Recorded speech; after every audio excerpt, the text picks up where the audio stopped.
What's up, everybody? I'm Aristotle, full throttle, your bro in the know with the fro, and today on the movie show, we're talking about catchphrases, movie catchphrases, the best catchphrases, the worst catchphrases that just didn't stick, like fetch. Stop trying to make fetch happen, okay? I'm gonna make that happen though. I think one of the one of the catchphrases I'm trying to remember right now, actually, I think it was trying to be a catchphrase so bad, and I really want to bring it back around again. And hey guys, what's up, bro man? What's up, nerd zombie? We're talking about catchphrases today, movie catchphrases, that is. What are your favorite movie catchphrases?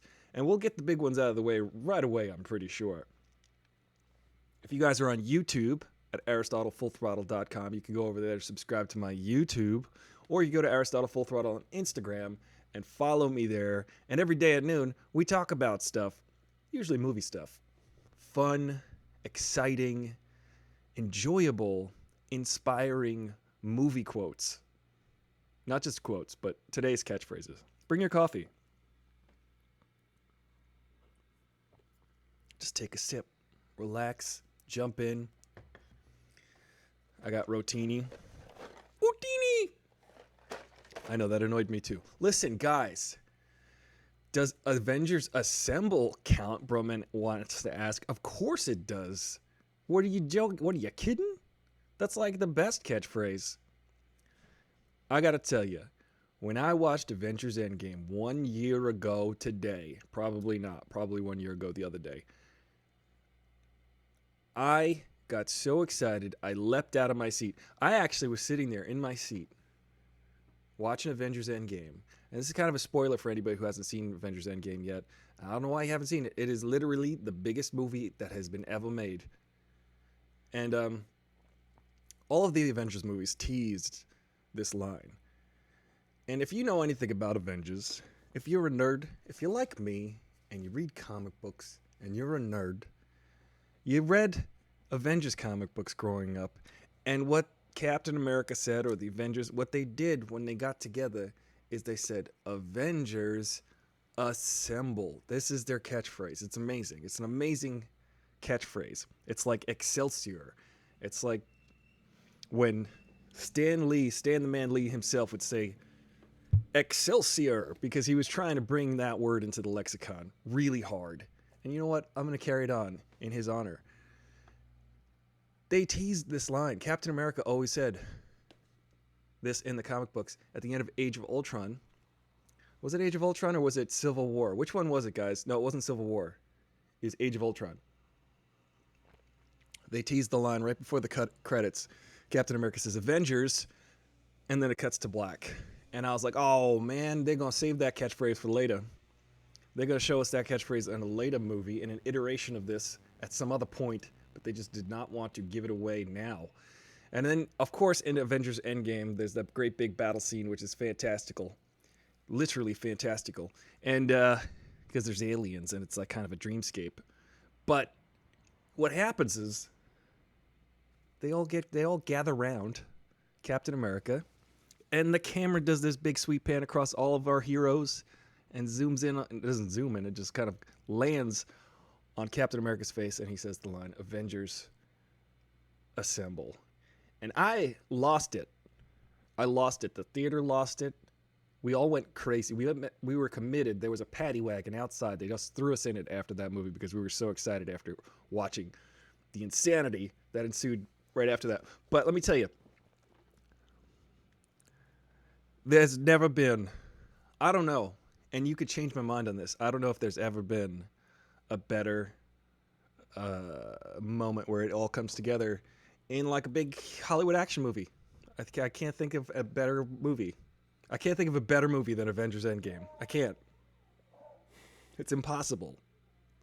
It's the best movie. All right, it's a fun movie. It's a fun joyride. It is literally a joyride. You get kicks, you have fun, you get your joy from it. What's up, Will? Thank you for joining us on YouTube. Of course, there's a stream on YouTube going simultaneously because I'm utilizing the technology to its maximum efficiency right now. We're streaming live on Instagram and on YouTube. And you know, it's what we do. It's what we do for a living here. I don't know what you're doing for a living right now, but we're all told to stay home, and it's kind of rough for everybody. So I hope you guys are doing what you can to get by. This is what I do. Will, good afternoon. Yeah, Avengers Attack. Avengers Attack. I don't know if Avengers Attack. Avengers Revenge. Avengers Avenge things. That's what I liked about those Avengers movies, by the way. They were actually true to the title. Everybody was avenging somebody. There was avenging happening. I think that's good writing. It's good writing. These guys are... I don't know if... I definitely told you this before, but, you know, we're friends here. I'll tell you again. I don't know if you might have missed that live cast at some point. This might be my, 40th live cast in the last 2 weeks. But when I got to see Avengers Endgame, it was pretty much the greatest of circumstances. I saw it at the Hollywood Cinerama Dome in Hollywood at ArcLight. And at ArcLight, they have this thing where someone comes out and they introduce the movie. You know, and it's like, it's just like a little bit of a tradition and it's fun. They'll come out and they say, tonight's movie has a runtime of 1 hour, 42 minutes. It stars Tom Hanks, probably. You know. And they do this whole thing. So when I went to see it at the Cinerama Dome, very legendary spot. It's actually featured in Once Upon a Time in Hollywood. They drive past it. I actually saw Once Upon a Time in Hollywood in the Cinerama Dome. So it's pretty meta to watch a shot of the Cinerama Dome go by in Once Upon a Time in Hollywood when I was inside of it. It was pretty cool. So I'm sitting there, the guy comes out, the usher comes out, he presents to the crowd. He's actually wearing a giant infinity gauntlet, and he says, I've got all the infinity rings right here, and what I'm going to do is I'm going to snap my fingers, and with the power of this gauntlet, I am going to summon the directors of this film, Anthony and Joe Russo. And Anthony and Joe Russo walk out. The directors of Avengers of Endgame, Infinity War, Captain America Civil War, Captain America the Winter Soldier. They come out and they address the crowd and they talk to us and the crowd's going crazy, going wild. And they said, not only are we here, but the composer Alan Silvestri, legendary Alan Silvestri was there. Alan Silvestri walks out.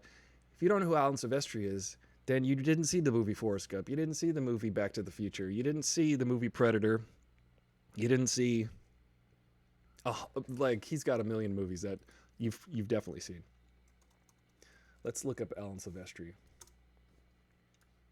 He's got a very unique style. You can't say very unique. He has a unique style. Here's a little grammar lesson, guys. You can't say very unique because unique in itself is unique. So you can't say something is more something that it's already of. If that makes any sense, it doesn't. It will make sense to you one day when someone says, hey, you can't say very unique. Yeah, you saw Kiss Kiss Bang Bang also. Alan Silvestri, man. So he walks out, he's addressing the crowd. I'm losing my mind because I had, as a child, I had the audio cassette of Alan Silvestri's score of Back to the Future. It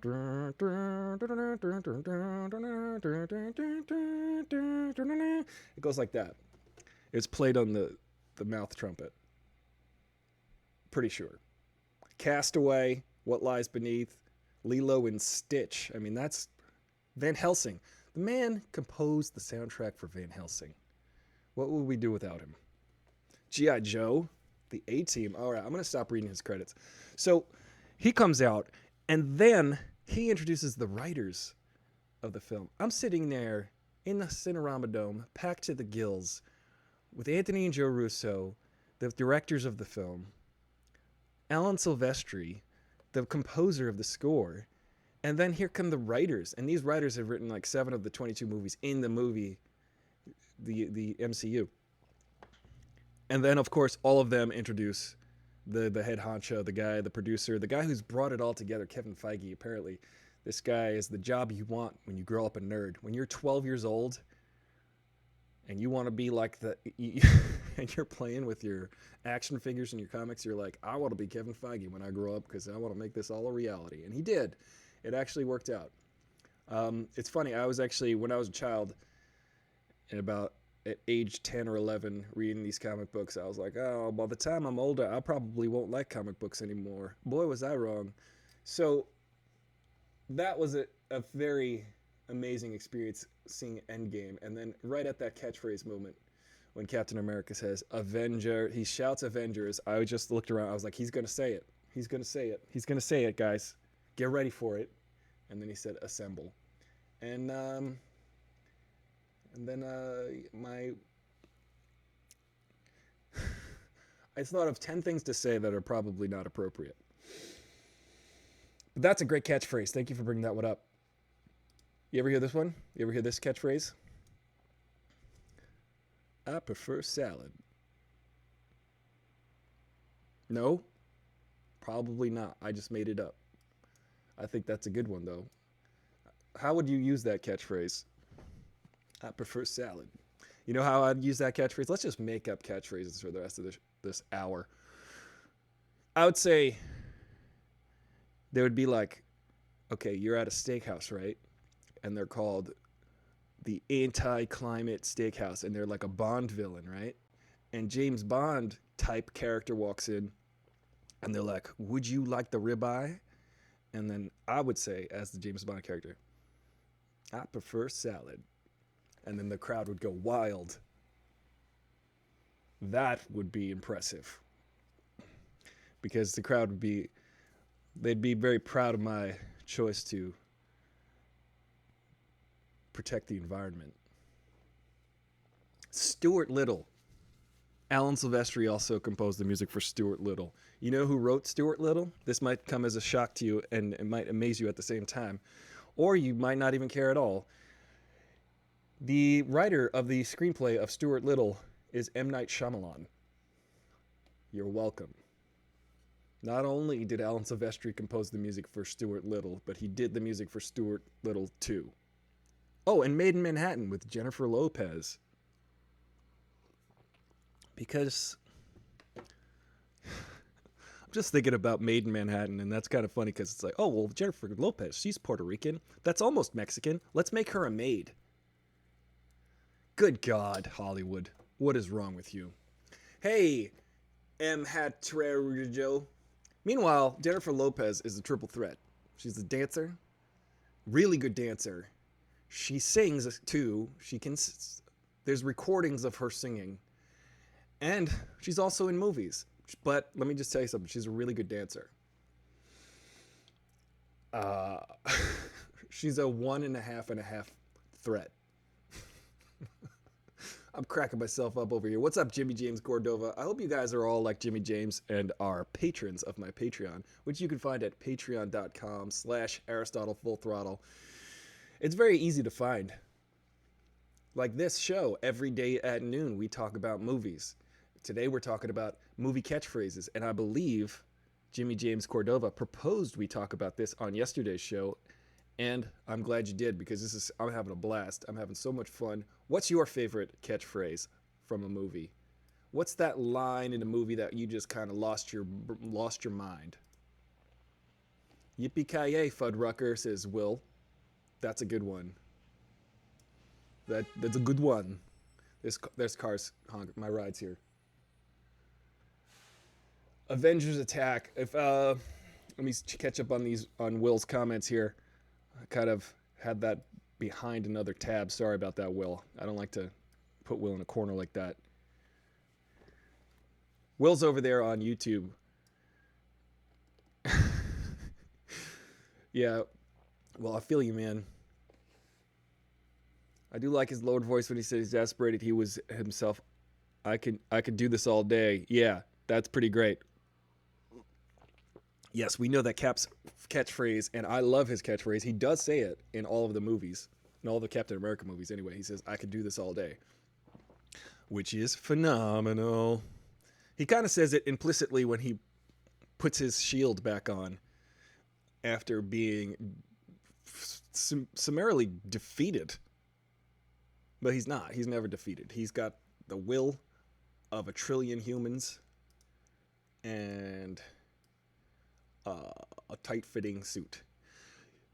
Yeah, that's a great moment when Cap faces himself down, and then, of course, his catchphrase comes back, but it's used in an ironic way, because we look at him, and he says, I could do this all day. And it's almost annoying to the audience, too. So I love that Chris Evans plays it.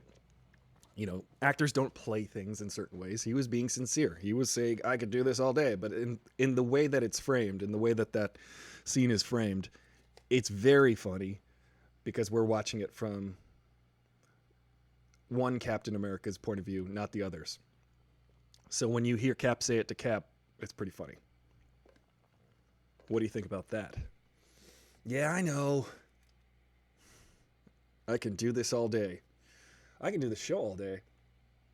But I'm sure you guys would start to dwindle.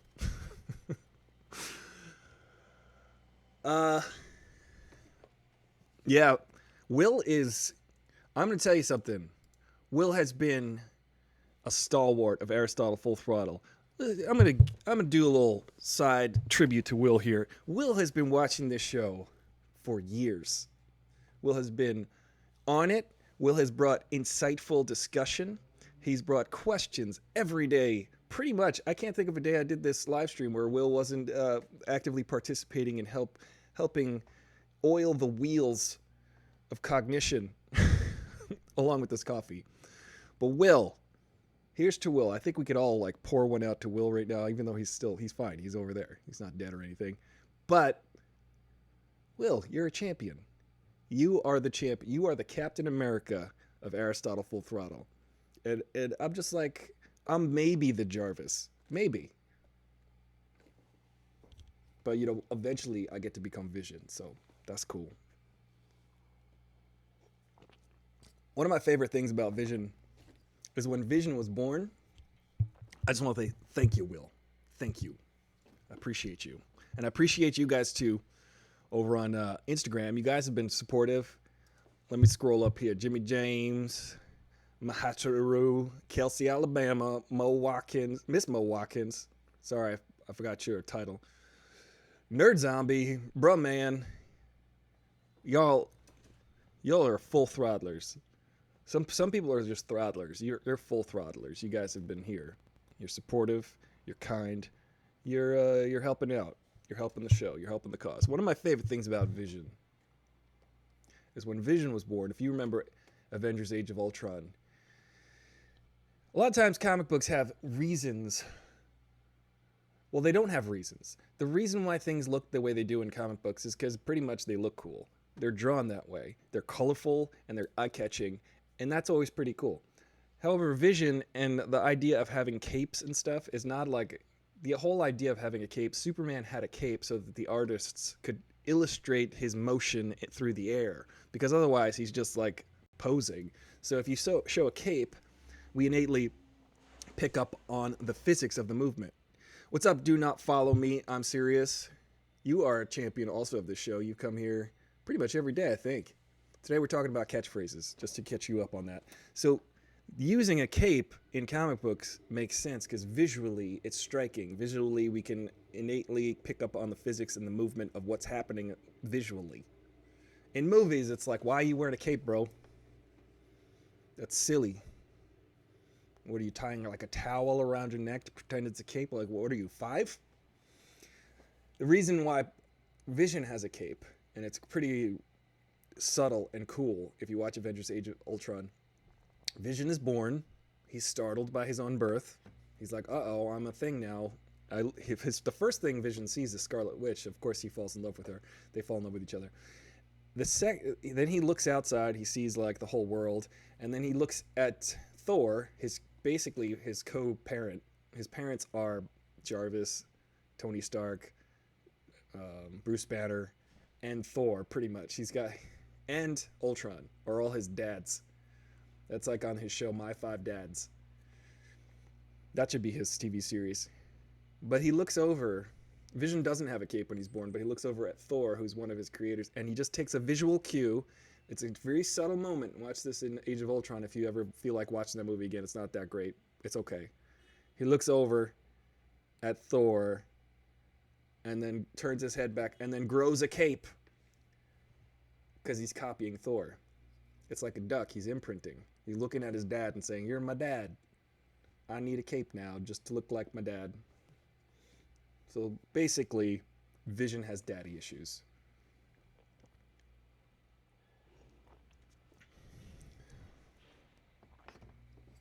What's up, Jake Douglas 9? Listen, Jake Douglas 9.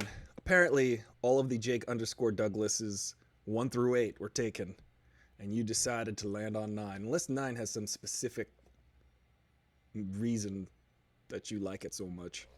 Maybe not. 9 is fine. Speaking of 9, there's a band called KH9. They're pretty good. You should check them out. I'm not just saying that because I played bass in their band for like a year, but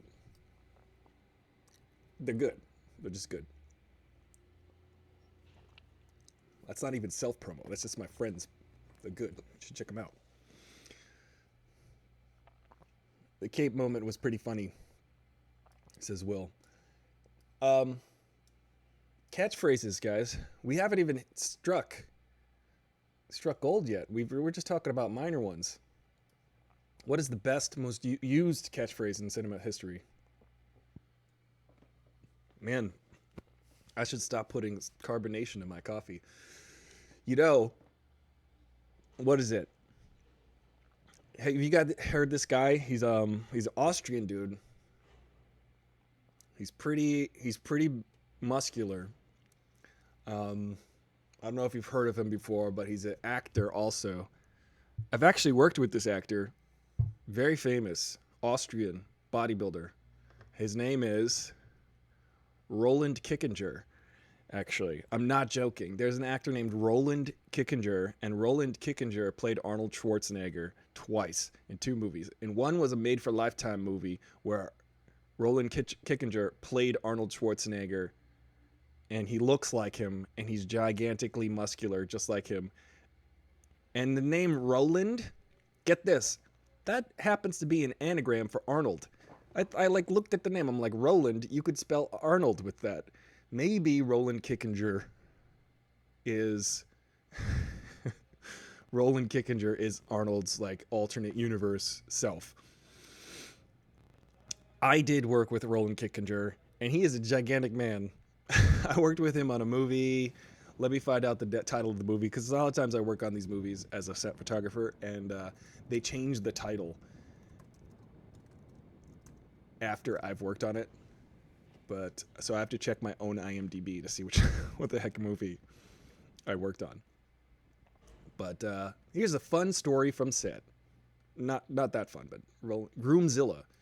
It's a TV movie. He played a character named Ox, so he's not typecast at all. If you're a gigantic muscular person, you're gonna get roles where you're like, my name is Ox. Anyway, Groomzilla. If you go to check that out on IMDb, fantastic movie, I'm sure. Roland Kickinger, he's like, see, I'm 6'20", and Roland Kickinger is like 6'7,000", and he giant muscles. And I remember I was on the lunch line, because at lunch, this is the great equalizer about film sets that I love, and it's probably going to change after this coronavirus event, but at lunch, everybody just goes on the same lunch line. They dish out their food, and everybody sits next to each other, usually. Sometimes people go to their trailers, they're too good for this, they get like a PA to go get them their lunch from the lunch line, and then they don't want to interact with anybody, but, to each their own. If you got a trailer, hang out in your trailer. If you want to be social and hang out with the crew and cast, get to know everybody, and actually be like, hey, we're all in this together, and actually build morale in your own way. And maybe your way of building morale is to stay the hell out of the way. That works too. So this dude, I was watching him fill up his plate. In order to have, the man is a human tank. He is made of just like somebody created this guy in a laboratory where they were trying to replicate Arnold Schwarzenegger. They were doing like the 6th day, except for like, they were cloning Arnold. Maybe Roland Kickinger was a byproduct of the movie The 6th Day. This dude stacked his plate with so much chicken. And I just thought it was funny. It was like this mountain of chicken. And I was like, yeah, this makes sense. This is all adding up in my head. In order to maintain that level of muscle mass, you need to eat like 12 chickens for every meal. And that's my insight. I don't think Roland would be too mad at me for saying that. Roland is a big man. Roland, his name is. He also played Arnold Schwarzenegger. He is the body double in, I think, 2 of the Terminator movies that just came out, like in the last 10 years or so. He was the body double in Salvation, and he was the body double, I think, in the next Arnold movie. So he's played Arnold Schwarzenegger a few times. And if you know why I brought up Arnold Schwarzenegger in the first place, let me know, because today we're talking about catchphrases, and we all know Arnold's best catchphrase ever in all of his movies. You guys know what it is? It's "Rubber Baby Buggy Bumpus." Pretty much, that's the one. No, guys, come on. Do you know Arnold's 2 catchphrases? You guys might not know this one. He has 2 catchphrases, pretty sure. I could probably point out at least 3 movies he says this. You guys know? Let me know. "It's morphin' time" is the best catchphrase. That's a good one. "It's morphin' time." That is from Power Rangers. And you know why? You know when they say that? They say that invariably when it's time to morph. Last action hero, "I'll be back." Yes, Arnold. "I'll be back." That's probably his best well-known catchphrase. But do you know his second catchphrase that I have actually I'm pretty sure he says this a lot of times too. I'm going to Google it, make sure. Otherwise, I'm just going to recount it from my memory and say that it's fact. Because, just like the president, I could say something, right? And then you could challenge it and say that I'm wrong. And then the next day I'll say I was being sarcastic. And then you could say, "Wait, are you being sarcastic now?" And I'll say no. And then the next day it could be like, "Yesterday when you said you weren't being sarcastic, were you being sarcastic?" "Yes, I was being sarcastic." So I can get out of any situation. It's actually foolproof.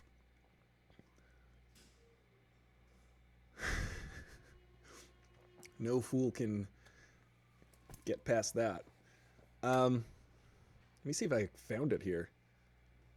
By Jove. Let's see if this can. I'm not allow. Does this even work? Here we go. "Trust me. Trust me. Trust me. Trust me. Trust me. Trust me." It's a pretty good catchphrase. Trust me. Trust me. I'm pretty sure Arnold says that a few times in several movies. "I am Groot." I'll tell you something about "I am Groot." When I was watching that movie, what's the movie? Guardians of the Galaxy. "I am Groot. I am Groot." He changed the line. That's the only thing he can say. If you guys remember who Groot is Tree, if you were being referred to by Thor. "Hello, Tree. Good to see you." Groot only could say, "I am Groot." This is the only thing he can say. But if you could speak Groot, if you took Groot as an elective on Asgard, you can speak Groot.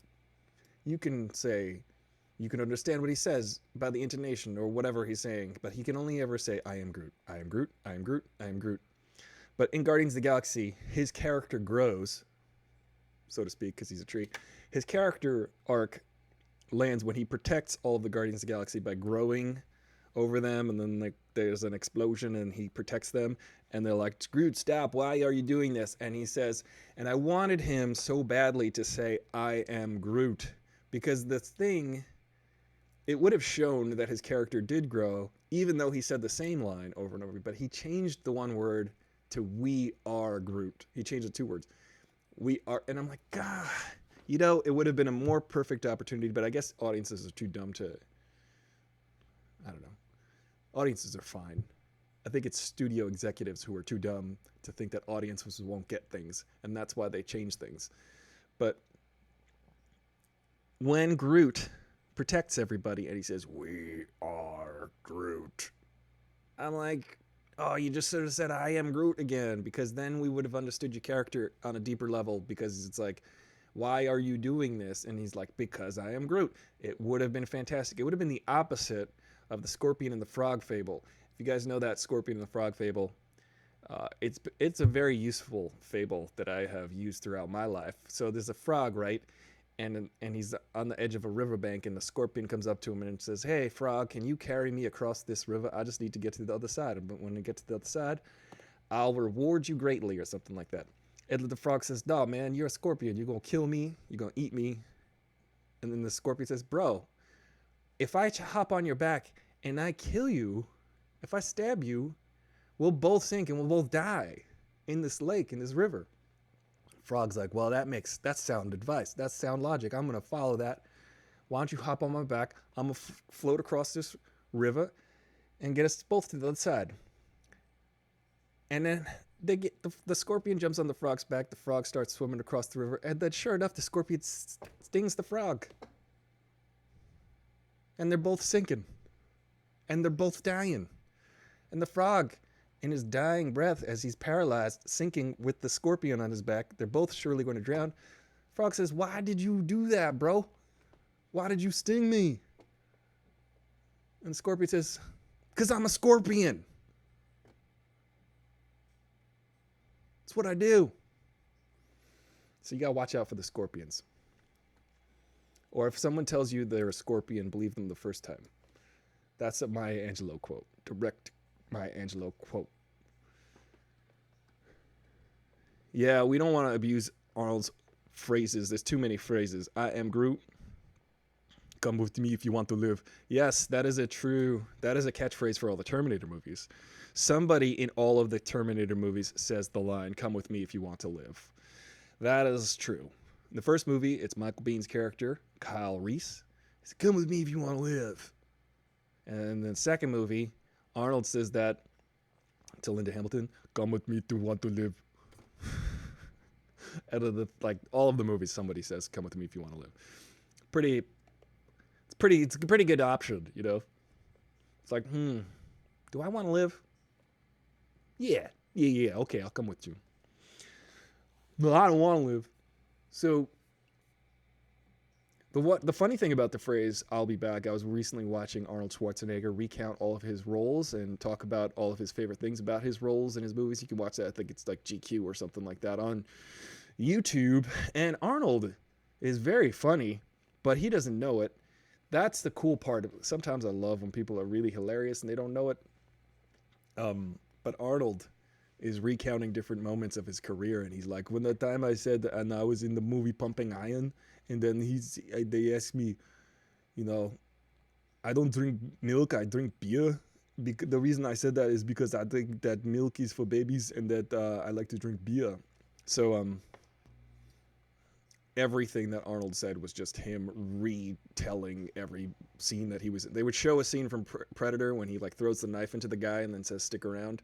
You guys know that famous, very horrifying visual pun where the guy, he throws his dagger into an enemy's chest, and the guy sticks to it goes right through him, and he sticks to a freaking pole. And then Arnold says, during the middle of a battle, while the man is dying, he says, "Stick around." Greatest. It's great. When you're just that's just cops and robbers right there. So Arnold says to that guy, "Stick around." And they show that scene, and then they cut back to Arnold describing. He's like, "Yeah, so there's a guy and he's coming up to me, and then I throw my knife at him, and then he sticks to the pole, and then I said, 'Stick around.'" Thank you, Arnold, for your insight on that moment of cinematic history. He's pretty fantastic. I love Arnold. But to this day, he doesn't get why Get to the Chopper is funny. Call in Roland Kickinger.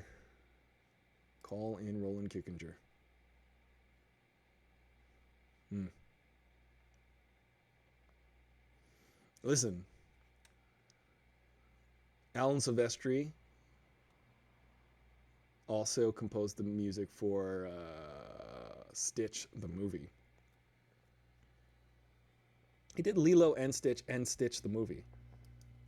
What is even Stitch? Oh, I guess Stitch is, yeah. Lilo got short shrift. Where Lilo at? It's Hero Time. Where is It's Hero Time from? I know where It's Clobbering Time comes from.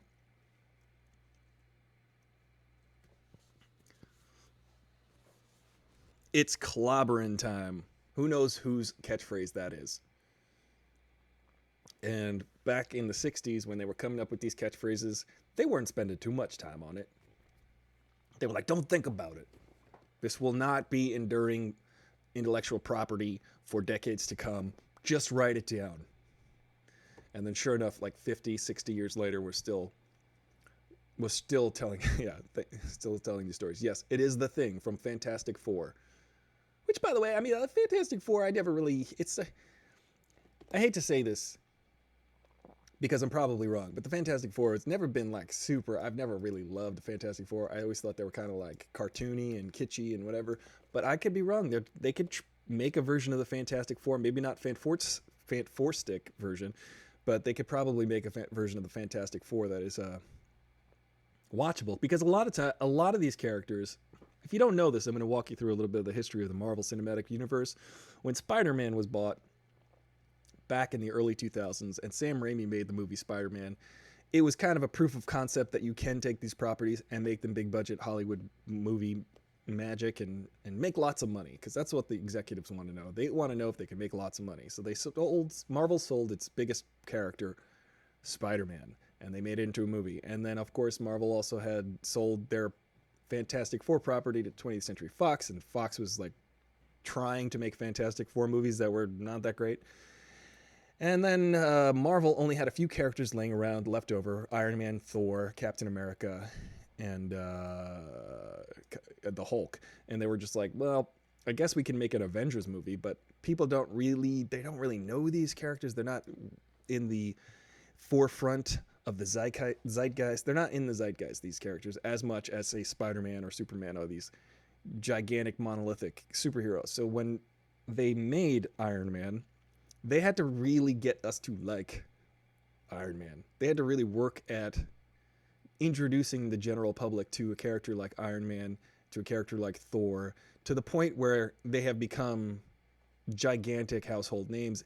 They kind of were before, if you knew anything about comics, but I'd say before 2008, the general public did not know of Iron Man, Thor. They knew of Captain America.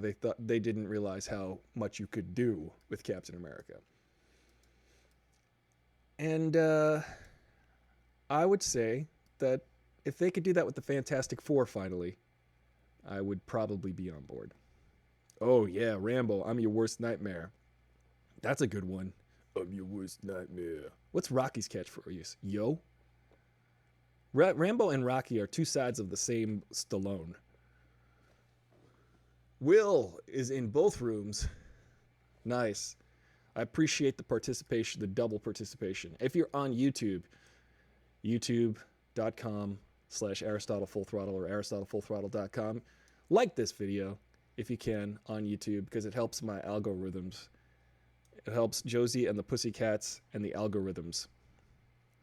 It's a new band that I'm forming. It's a mashup band. We only do covers. We only do Scooby-Doo covers. Nice. Yeah, Instagram seems to have the whole situation, the infrastructure down for this live streaming deal. YouTube, man. YouTube is the way of the past. It's all tic-tac and tic-tac. It's all tic-tacs. And Instagram right now. Can you do live stuff on TikTok? Because I don't even understand TikTok. TikTok, to me, I turn it on and it's just people dancing badly. I don't really understand it. But, you know, I am 117 years old. What's up, Ornin? Everybody. I love watching you guys get all familiar with each other, becoming friends, becoming part of the Aristotle Full Throttle community, getting to know each other. This is what we do. This is our hangout. It's just me and you guys. It's our exclusive little club. Let's try to keep it as small as possible. Maybe, yeah. Maybe one day we'll be done. I'm actually losing subscribers. I don't know how that's possible, but it's happening. But I appreciate you guys, because you guys have been here every day, supporting, participating, having fun, enjoying the conversation. I've been enjoying this conversation with you guys. Catchphrases is what we're talking about today, Ismael Kiula. movie catchphrases. What are the best ones? Yippee-ki-yay, mother father. That's a good one. I'm getting sick of these monkey fighting snakes on this Monday to Friday plane. I don't know if you know what movie that's from. Snakes on a Plane. Snakes on a Plane is funny because that line, I think it's hilarious that Samuel Jackson decided that to do the movie Snakes on a Plane based on the title of Snakes on a Plane. He was given a script that said Snakes on a Plane, and then the producer said, don't worry, we're going to change the title to Flight Oceana 505 or something. And Samuel L. Jackson said, if you keep the name Snakes on a Plane, I will do this movie. And I think that's really the best way to pick your projects, based on the title. Because they tell you growing up, judge books by the cover. Listen, you can totally judge a book by its cover, by the way. I don't know if you can or not. I don't think you can. Probably not. But Samuel L. Jackson had the brilliant insight to say the MF words so many times in that movie. And the best is the catchphrase, I'm sick of these MF snakes on this MF plane. However, as legendary as that line, that catchphrase is in that movie, they can't air that on the regular TV because it might hurt somebody's ear holes. Hold on a second. I'm getting... Sorry, guys. My live video paused because I was getting a delivery. We keep the show going. The show must go on. I can hear my delivery being... I'm going to have to sanitize it later. I'm going to spray it with bleach. Spray my eyes with bleach. I'm going to drink some disinfectant. I'm going to shine a light maybe inside the body to cure anything that's going on.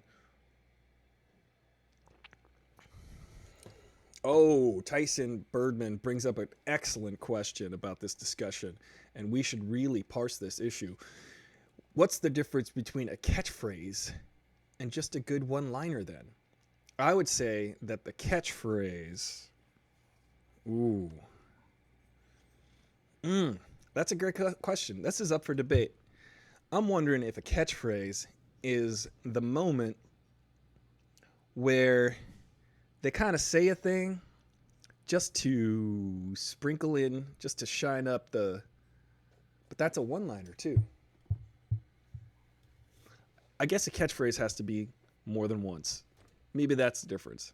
A catchphrase you have to say at least a couple times. Or maybe you have to be known for that. I think it's got to be more than once. Like, James Bond has several catchphrases. Like, a dry martini shaken, not stirred. Is that a catchphrase? He's something he says every time. His catchphrase is what? Bond. James Joseph Jingleheimer Schmidt Bond. That's his catchphrase, usually. I don't know how many James Bond movies you've seen, but I have seen none. I'm kidding. I've seen all 27. I think it's only 25, but I've seen at least 27 of them. I've seen every James Bond movie since, like, Octagon, since I was a kid. Dynamite. Yes, we were talking about Jimmy J.J. Walker yesterday. Dynamite. That is his catchphrase because he says it every time. Catchphrase is something that... You know what, Tyson? I think the answer is the catchphrase is what we're going to expect the character to say at some point. Because it is who they are. Like, if we watch Captain America, we will expect and maybe get thrown off and surprised when Captain America says, I can do this all day. Because he'll pick the right moment. Maybe one... But there's always a moment that we're expecting the certain character to say a certain thing because we know... that's the thing that they say. For instance, Arnold Schwarzenegger will always say, I'll be back. Even though when he was describing his roles in that, I don't know what it is, it's like GQ or something, it's on YouTube, and they're talking about how Arnold wanted to change the line to, I will be back. And James Cameron, who wrote and directed the original Terminator, was like, nah, bro, it's I'll be back. And Arnold's like, no, but I'm Austrian and I speak German. I speak German, and I'm not making fun of a German accent. I'm just trying one, which by default is kind of making fun of myself. He's like, Arnold's all, but I can't say al. And James Cameron was like, listen, you bozo. Listen to me. I'm James Cameron. I'm gonna make like the biggest movies ever. Say the words in the script. I'll be back. And of course, Arnold did it a bunch of times, and the one in the movie is the one you get, and it is legendary. It is fantastic. And Arnold, of course, doesn't understand the irony of Arnold Schwarzenegger, is he doesn't get why his lines are very funny. Get to the chopper. He doesn't get why we all laugh at that. He's like, people think it's funny, but I don't understand. I'm just telling the man to get to a chopper. But Arnold, we love you, Arnold. Keep doing the things you're doing, even if you're not aware of why we love it so much. Yeah. So after that, everybody, he said, people keep coming up to me and saying, I'll be back, say the line. So he got so excited and overzealous with that he decided to put it in almost every movie he's ever been in. Probably every movie he's ever been in. He says, I'll be back. And you wait for him to say it. You totally wait for him to say it. Yes. Data could not use contractions. And also, Tyson brings up in Star Trek that Data does not use contractions. Also, if you noticed, Spock does not. Notice I said does not and not doesn't. Does not use contractions. Spock also does not use contractions. But I'm pretty sure, I'm certain Data does not also. I do not understand. I don't understand why. I don't understand why he can't use contractions. Apostrophe. Today,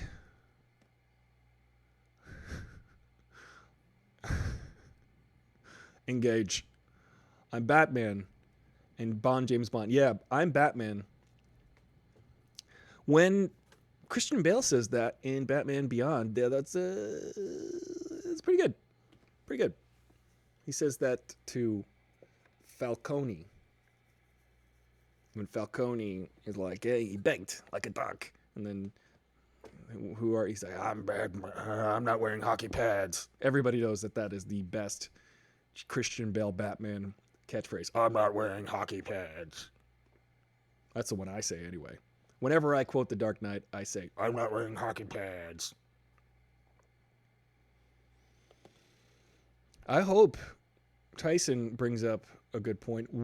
Does James Cameron get a royalty every time that Arnold says, I'll be back? Because if you think about it, James Cameron wrote that line. It's from his movie, so he should get some kind of recognition. I do like in The Last Action Hero when Arnold walked up to the poster of Terminator 2 and it was starring Sylvester Stallone instead, because of course they were inside the movie universe where Arnold Schwarzenegger is just Arnold Schwarzenegger. Or his name is like Jack something in that. Why is every action hero named Jack? It's like the most generic, I guess, name, I suppose. Oh, yeah, I'm a doctor. Bones from Star Trek, the original Star Trek.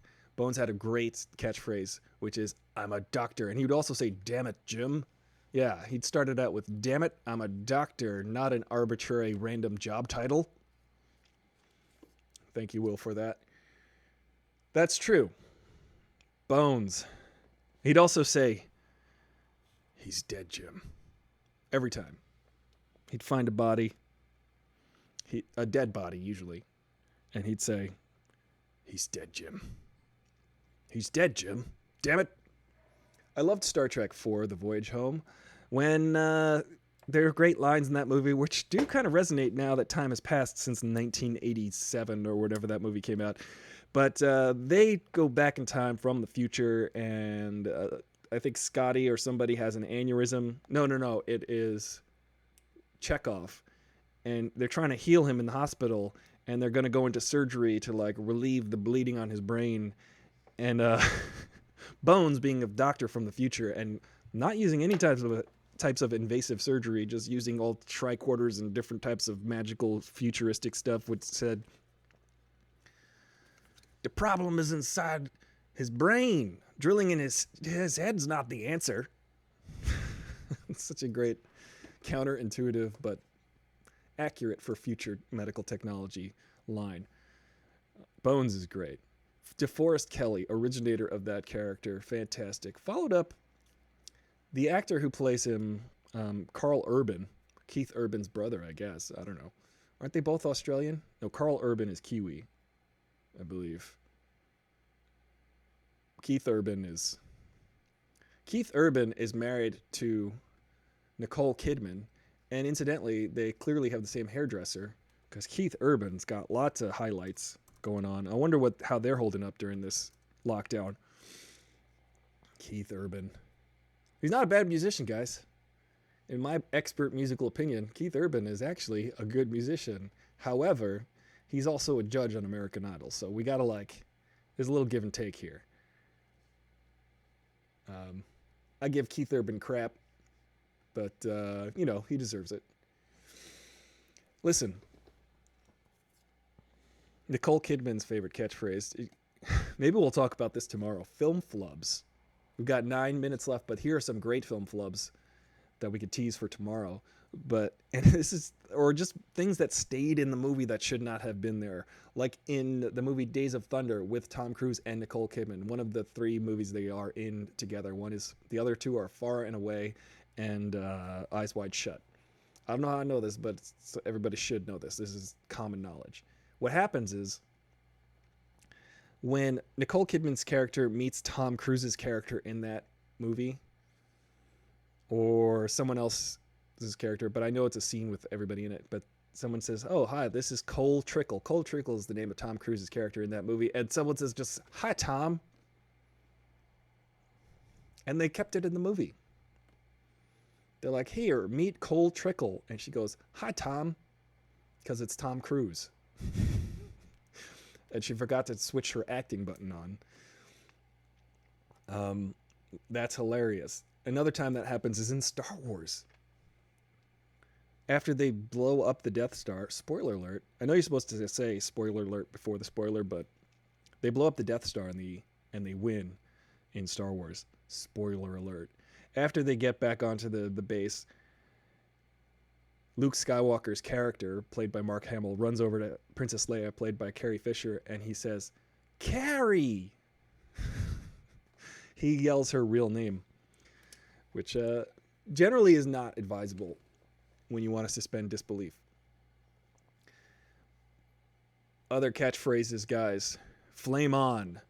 Flame on is the catchphrase for Johnny Storm's character, or the Human Torch from Fantastic Four. Every superhero has a catchphrase, I do believe. Let's go down them. Superman's catchphrase: truth, justice, and the American way. Wonder Woman's catchphrase: hey, that's a nice skirt. Batman's catchphrase: I'm coming. I'll be right there. I'm kidding about Wonder Woman. So her catchphrase is, if you can let me know Wonder Woman's catchphrase. I know it. I do know it. It's Batman's catchphrase is, what's Batman's catchphrase? Batman's catchphrase is, Alfred, go get me a cup of coffee. Beastie Boys catchphrase: he's dead, Jim. Beastie Boys do use a lot of Spock and Bones samples, by the way. There's another Bones sample in a song, an 80s pop song by Information Society, called I Want to Know How You're Feeling, Tell Me What's on Your Mind. That song, I sing it in one note. It's got more than one notes. But pure energy. Pure energy. People think a lot of the times when that little sound bite in that song, they think that is Spock. It's actually Bones. Because I know the episode. It's like episode 8, season 1 or something. I pretty much know it. That is proof enough. Pure energy. Let me see if I can find that, because it's a good sample. Pure energy, Bones. I love that sound. Oh yeah, Information Society. The song is called Pure Energy. I'll get demonetized immediately if I start playing that. So I'll just sing it in one note. Alfred's catchphrase is Master Bruce, Master Bruce. Spider-Man's is Friendly Neighborhood Spider-Man, and with great power comes great responsibility. Thor's catchphrase is I see, said the blind carpenter as he picked up his hammer and saw. I'm just going to throw these at you real fast. Make sure you get your make sure you're on your toes. What other superheroes? I think we just ran out of. Iron Man's is I am Iron Man, apparently. He's got to declare that constantly. I am Iron Man. It's like, yeah, I know. You're wearing a suit made of iron, and everybody knows who Iron Man is. You don't have to tell us. Just order your friggin' coffee here. Order your donuts. Pick which donuts you want, Iron Man. You don't have to sit here and tell us every time. Michael Jackson's catchphrase is beat it. Kevin Smith's catchphrase. Nobody knows. Impossible. I like that all of the Star Wars movies have I've got a bad feeling about this. Except sometimes they do like iterations. I've got a very bad feeling about this. I have got a bad feeling about this. Wolverine's catchphrase. Bub. Anybody know what Wolverine's catchphrase is? Bub. The Hulk. Easy. Hulk smash. Tyson says Aquaman. His catchphrase, we all know it, is come here, fish.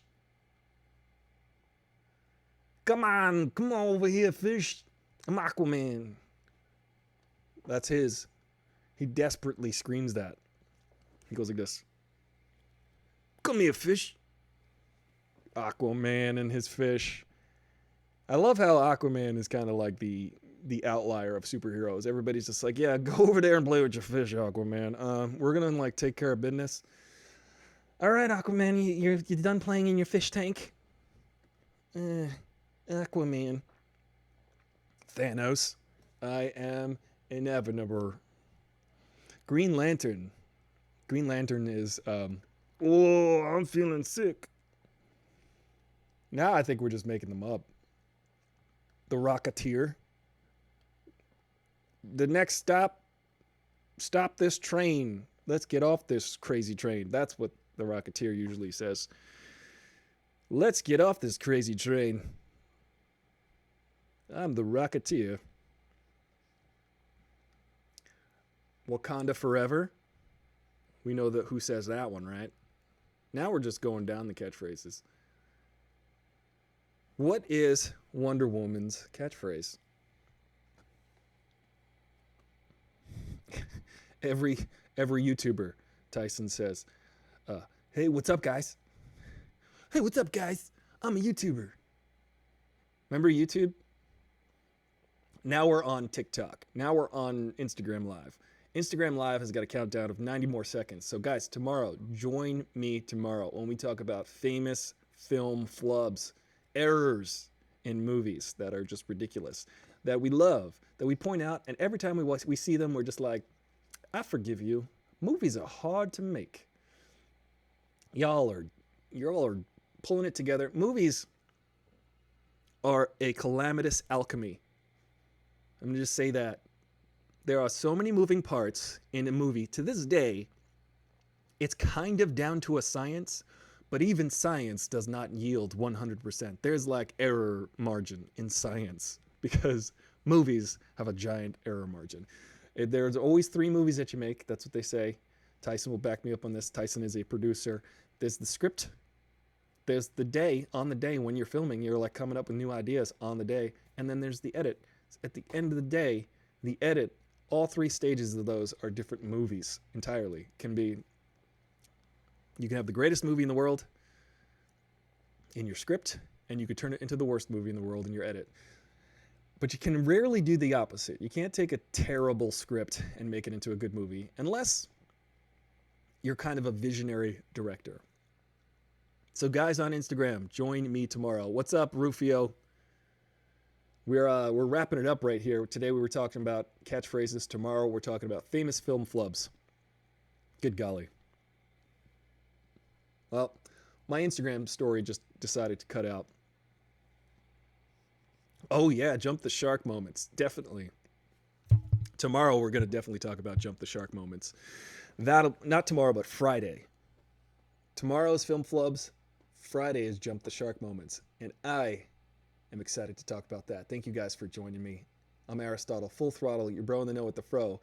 And these have been fun. I'd just like to give you guys a shout out for being stalwarts, for being here every day, for being supporters of movies, cinema, television, entertainment, people who are participating in entertainment, people who work on it, people who provide entertainment for other people. This is what humans need. We need to tell stories to each other forever. This is how we work as a being. We tell stories. This is how we know things. This is how we know how to not repeat history. However, we continually repeat history. Sorry, I'm coming in and out of focus. But story, art, creativity, film production, this is all integral to society. People might want to dismiss it. People might want to dismiss the arts. People might entirely and summarily just want to throw out support for film, music, entertainment. But this is like one half of society. A generation is defined not only by the science, the politics, the discoveries of each generation, but the entertainment, the art of that generation. And right now we're all stuck inside, forced to create, and I hope that we're all working on ourselves and creating a better world for the future. I'm Aristotle Full Throttle, your bro in the know with the fro-yo, and I'll see you tomorrow.